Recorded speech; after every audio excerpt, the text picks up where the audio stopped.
Ted Bundy, El Encantaba, El Cazaba, El Mato en varios estados. Bundy confisó 30 asesinatos. Los expertos sospechan más víctimas. Sus crímenes abarcan de 1974 and 1978. Sus objetivos eran mujeres jóvenes, estudiantes universitarias, autoestopistas, usaba engaños y ataduras, regresaba a las esquinas, escondía los restos en bosques, arrestado en Utah en 1975. Las pruebas aumentaron rápidamente. Se convirtió en el principal sospechoso. Escapó en Colorado 1977. 2 veces en 6 meses. Hugh a Florida. Atacó Ali de nuevo. Universidad Estatal de Florida, 1978. Casa Chi Omega atacada. 2 mujeres asesinadas. Otras quedaron gravemente heridas. Semanas después mató otra vez. Víctima, Kimberly Leach 12 años. Secuestrada de la escuela. Asesinato confirmado por los investigadores. Fue capturado en C. Una parada de tráfico lo terminó. Juicios siguieron en Florida. Las cámaras llenaron la sala del tribunal. Las condenas llegaron en 1979 to 1980. Se impusieron sentencias de muerte. Las apelaciones fallaron durante años. Fue ejecutado en 1989. Porque este caso importa. Explotó la confianza y el estatus. Convirtió el encanto y la movilidad en armas. Entendió las brechas policiales. Manipuló la atención mediática. Estudió su propio mito. Recuerda los nombres de las víctimas. Sus vidas tenían promesa. Las familias añoran hoy. Sus historias merecen respeto. Las lecciones de seguridad siguen siendo urgentes. Cuidado con los extraños coercitivos. Confía en los instintos y los límites. Informa las desapariciones de inmediato. Comparte detalles con los investigadores. Pequeñas pistas pueden resolver casos. Bundy no es una leyenda. Fue un depredador. Dejó devastación tras de sí. Guarda un espacio para las víctimas. Jeffrey Dahmer. Conocido como el Cannibal de Milwaukee. O el Monstruo de Milwaukee. Sus crímenes conmocionaron el mundo. Entre 1978 y 1991, asesinó a 17 jóvenes. Las víctimas eran a menudo vulnerables. Hombres de color. Fugitivos. Jóvenes atraídos con promesas. Los drogaba. Los estrangulaba. Realizaba experimentos con sus cuerpos. Practicaba el desmembramiento. Conservaba cráneos. Guardaba partes del cuerpo. Algunas en ácido. Otras en su refrigerator. En 1991, una víctima escapó. Detuvo a la policía. Los oficiales entraron al apartamento de Dahmer. Encontraron el horror adentro. Fotografías de cadáveres. Congeladores llenos de restos. Evidencia imposible de negar. Fue arrestado esa noche. Su juicio comenzó en 1992. Se declaró culpable pero loco. El tribunal lo encontró cuerdo. Fue condenado por 15 asesinatos. Sentencia, 15 cadenas perpetuas. Más tarde, ese añadió otra. Nunca volvería a ser libre. En prisión fue un objetivo. El 28 de noviembre de 1994, otro preso lo mató. Murió a los 34 años. Porque este caso importa. Muestra oportunidades perdidas. La policía una vez devolvió a un niño. Una víctima de 14 años escapó. Pero los oficiales desestimaron las preocupaciones. Y esa decisión costó vidas. También muestra el sesgo sistémico. Las víctimas eran minorías, a menudo ignoradas. Las familias suplicaron atención. Demasiadas veces no fueron escuchadas. Dahmer sigue siendo infame hoy. Pero el enfoque debe mantenerse. En las 17 vidas robadas. Eran hijos, hermanos, amigos. Su memoria merece respeto. Usted. John Wayne Gacy. Fue llamado el payaso asesino. Pero la verdad era más oscura. Entre 1972 y 1978, Gacy asesinó a 33 jóvenes y niños. La mayoría fueron atraídos a su casa. Prometía trabajo. Ofrecía drogas. Se hacía pasar por mentor. Una vez dentro usaba un truco. Mostraba esposas a las víctimas. Decía que era un juego. Pero no era un juego. Bailaba. Estrangulaba. Enterraba los cuerpos bajo su casa. Los investigadores se volvieron sospechosos en 1978. Un adolescente desapareció después de reunirse con Gacy. La policía registró su casa. El olor reveló los horrores. Cuerpos apilados bajo el suelo. Otros arrojados a los ríos. Fue una de las peores escenas del crimen en la historia de Estados Unidos. El juicio comenzó en 1980. La evidencia era abrumadora. Gacy fue condenado por 33 asesinatos. Fue sentenciado a muerte. Durante 14 años apeló. En 1994 fue ejecutado. Porque este caso importa. Mostró cómo se esconden los depredadores. Gacy era contratista. Voluntario comunitario. Incluso actuaba en fiestas disfrazado de Pogo el payaso. Parecía inofensivo. Pero no lo era en absoluto. El caso resalta un fallo sistémico. Muchas víctimas eran fugitivos. Muchas fueron ignoradas por la policía. Las preocupaciones de las familias quedaron sin respuesta. Cuando las autoridades actuaron, de quienes ya estaban muertas. El nombre de Gacy y es infame. Pero la verdadera historia pertenece a sus víctimas. Eran adolescentes, soñadores, trabajadores. Nunca tuvieron la oportunidad de vivir sus futuros. Albert Fish. Fue llamado el hombre gris. También el vampiro de Brooklyn. Y el hombre del saco. Albert Fish fue un asesino en serie sádico. Apuntaba a niños a principios de 1900. Sus crímenes conocidos abarcan de 1924 a 1932. Atraía a las víctimas con amabilidad. Ofrecía comida. Prometía trabajo. Ganaba la confianza de las familias. Pero sus intentions eran monstruosas. En 1928, Fish secuestró a Grace Budd, una niña de 10 años. Se hizo pasar por un empleado adinerado. Convenció a sus padres de dejarla visitar su granja. Grace nunca regresó. Años después, envió una carta a la familia Budd. Describía en detalle cómo mató y canibalizó a su hija. Esa carta llevó a su captura. La policía arrestó a Fish en 1934. Confesó múltiples asesinatos. También admitió agresiones y canibalismo. Los investigadores lo vincularon con al menos 3 asesinatos de niños. Pero algunos expertos sospechan más víctimas. Su juicio tuvo lugar en 1935. La evidencia era aterradora. El jurado deliberó solo 10 días. Fue sentenciado a muerte. En enero de 1936, Albert Fish fue ejecutado en la silla eléctrica. Porque este caso importa. Muestra cómo los depredadores se esconden a simple vista.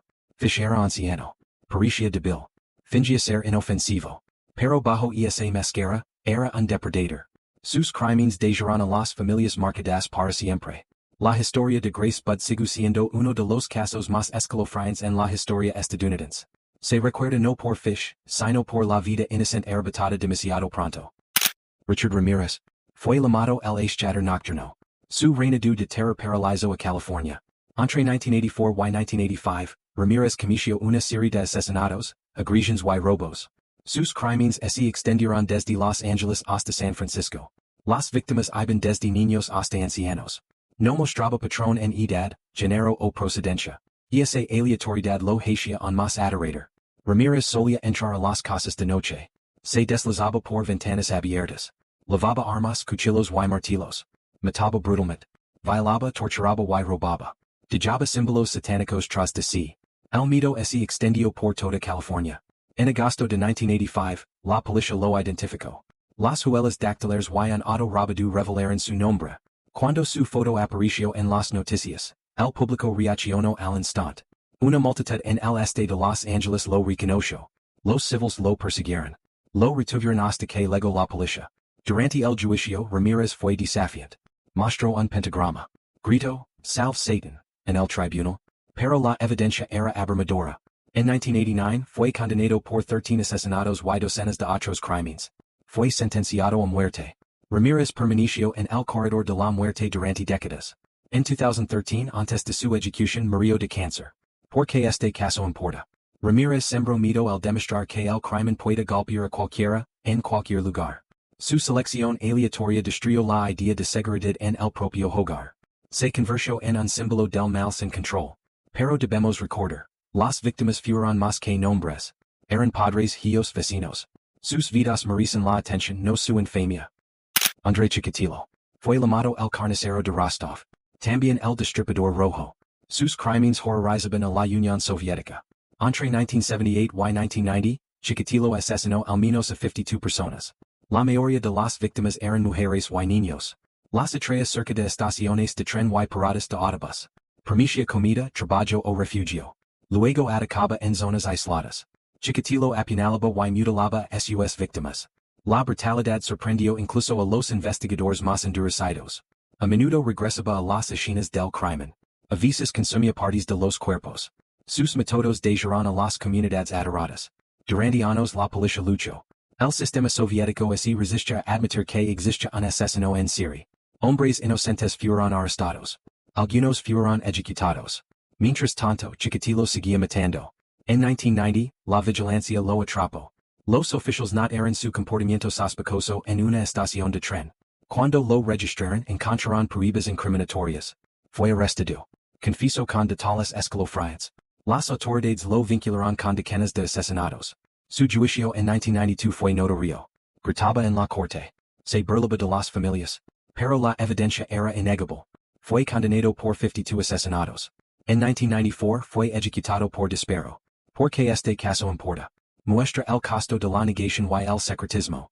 Los funcionarios soviéticos tardaron en admitir los crímenes en serie. Ese retraso le dio a Chikatilo libertad para matar. Sus víctimas eran a menudo marginadas, ignoradas por el sistema. Sus muertes resultan al costo humano tanto del crimen como de la burocracia. Chikatilo sigue siendo uno de los asesinos en serie más mortales de la historia. Pero sus víctimas, no su nombre merecen el recuerdo. Jack el Destripador. El nombre en causa escalofríos. Jack el Destripador. Londres, 1888. Una ciudad brumosa atrapada por el terror. El asesino apuntaba a mujeres pobres. Principalmente trabajadoras sexuales en Whitechapel. Los crímenes fueron brutales. Las gargantas de las víctimas cortadas. Los cuerpos mutilados. Órganos extraídos con precisión. Al menos 5 asesinatos están confirmados. Los 5 canónicos. Marian Nichols. Annie Chapman. Elizabeth Stride. Catherine Eddowes. Mary Jane Kelly. Puede que haya habido más.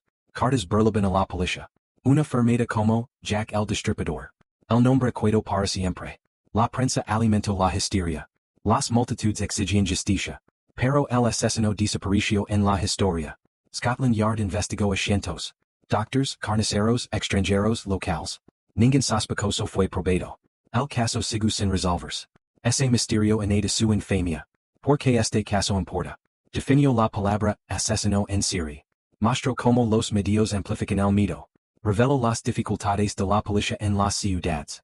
Y expuso el desprecio de la sociedad hacia las mujeres vulnerables. Incluso hoy, libros, películas y teorías inundan el mercado. Algunos lo llaman fascinación morbosa. Pero para muchos, es un asunto sincero. Un siglo después, sin conclusión. Jack el Destripador se convirtió en una leyenda. Pero detrás de la leyenda había mujeres reales. Cada una tenía una vida, una historia, una familia.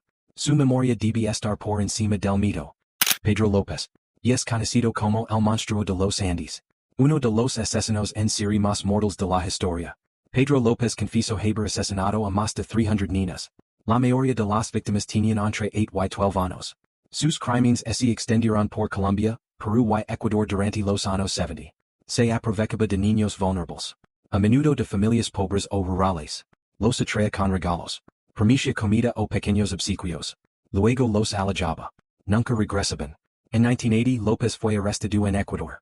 Las autoridades lo encontraron intentando secuestrar a otra niña. Confesó con detalles escalofriantes. Llevó a la policía a fosas comunes. Se recuperaron cientos de cuerpos. En 1983 fue condenado por 110 asesinatos en Ecuador. Recibió una sentencia de solo 16 años. Esa era la pena máxima en ese momento. En 1994 fue liberado. Fue deportado a Colombia. Pero la justicia no fue definitiva. Más tarde fue arrestado nuevamente. Esta vez por otro cargo de asesinato. Fue declarado insano. Fue enviado a un hospital psiquiátrico. Para 1998 fue liberado bajo supervisión. Su paradero actual es desconocido. Porque este caso importa. Pedro López puede ser el asesino en serie más letal jamás registrado. Sin embargo, cumplió menos años de los que sus víctimas habían vivido. Su liberación provocó indignación mundial. Expuso fallas en las leyes de sentencia. Y dejó a familias de toda Sudamérica sin cierre. Sus crímenes siguen siendo un recordatorio de las capacidades más oscuras del ser humano. Las vidas de cientos de niños fueron arrebatadas. Sus nombres merecen ser recordados por encima del suyo. Wenn du dieses Video informativ fandest, teile es verantwortungsvoll. Die Opfer.